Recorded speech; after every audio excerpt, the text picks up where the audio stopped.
Welcome to Upvoted, NoSleep, where OP Let Split Up writes, Attention!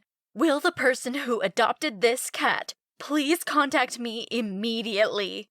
It is a life or death matter. Reward, $10,000.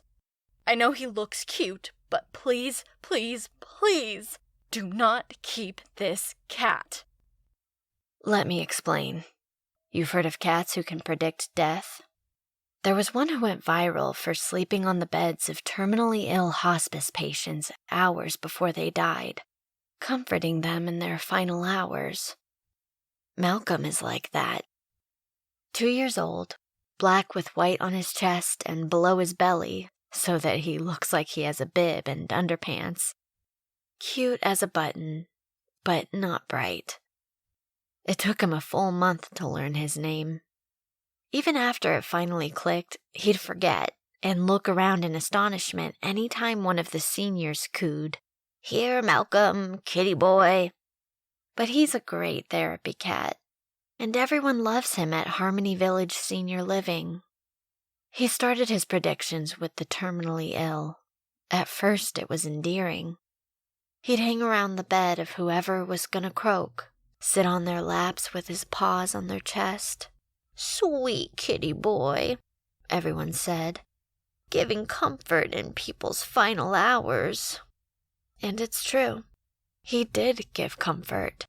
I remember the first dead body I saw, a guy named Clarence, pre-Malcolm. Clarence had a stroke.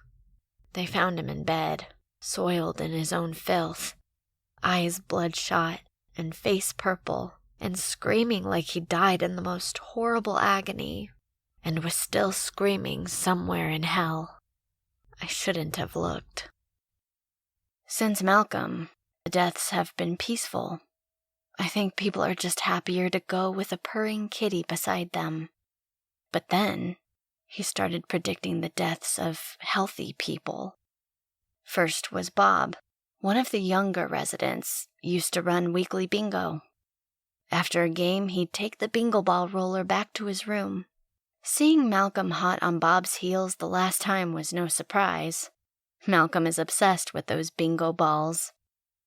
But then, Bob never came out. We found him lying on his rug with the bingo balls scattered around him. Malcolm beside him, winking bright, shiny eyes at us. Next to go was Cindy, a social worker who never finished her meeting. After Cindy came Ralph, a visitor. Then Tom, the van driver. Wherever the bodies were found, in a chair, in the grass, slumped at the table, Malcolm was there. And in every case, their faces bore expressions of utmost serenity, as if they'd happily gone to the angels. That's when I started to suspect there was something more to this cat. I'd feel his luminescent eyes on me, and the hairs on my neck would prickle as I wondered if he was going to choose me next. What if it wasn't malicious? I mean, he always got praised when people passed away. What if, I wondered, he thinks it's good when people die, and as long as he keeps getting praised, he'll just keep making it happen? When I told Kathy about my theory, she gathered him in her arms and told me protectively he was just a little kitty boy. As for the seniors at Harmony Village, well, they dote on him as if he's their furry grandson. If I'd ever dared so much as suggest rehoming him, I'm pretty sure I'd have dozens of angry old people throwing whatever was on hand at me. Then last week, I arrived at work to see a little girl in a ponytail and frilly skirt running around, giggling to and fro across the community room, with Malcolm on her heels. All the seniors looking on were laughing. Now, normally, the little guy is a bit of a dunce. Thing is, he had this look, this ferocious concentration as he kept pace, never letting her out of his sight. I snatched him up and said it was kitty food time, but the seniors booed me. Reluctantly, I set the squirming Malcolm back down. Meanwhile, the little girl used this distraction to make a break for it, running out to the staircase as her great-grandmother cheered her on. Malcolm flew out in a blur. Seconds later, there was this thud.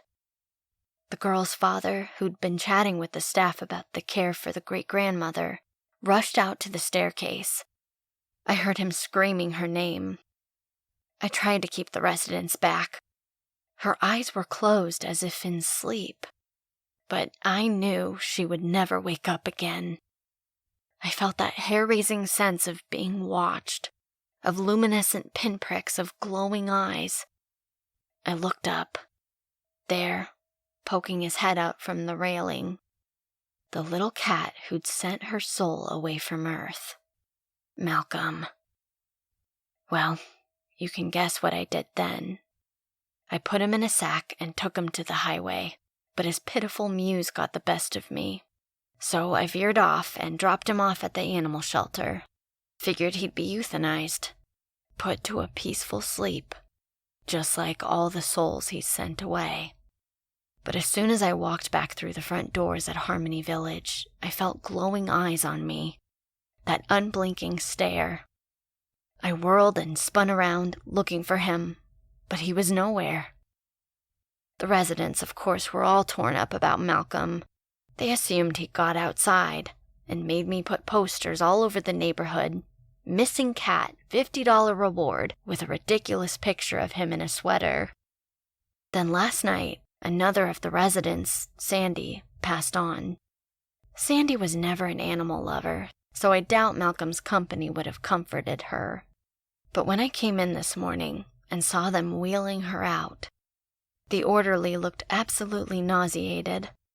He told me not to look, said it was worse than Clarence.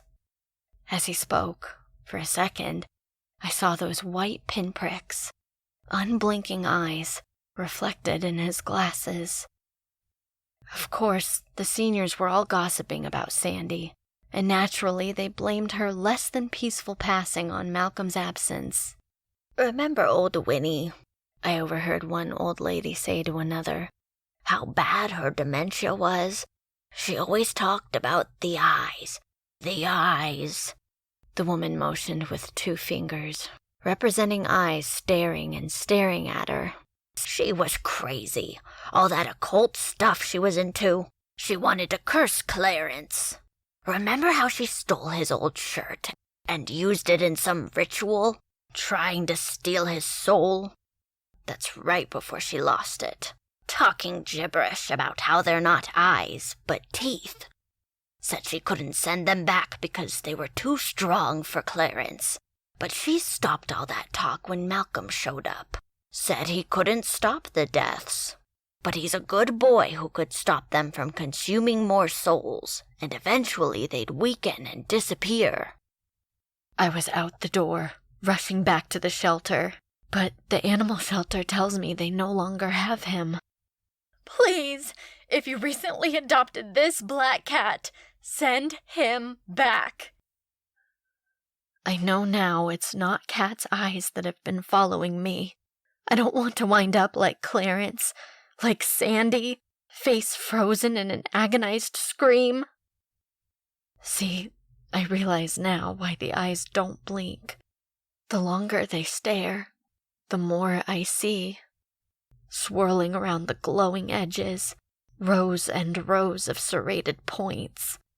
The eyes don't blink because they're not eyes at all. They're teeth, and they're hungry.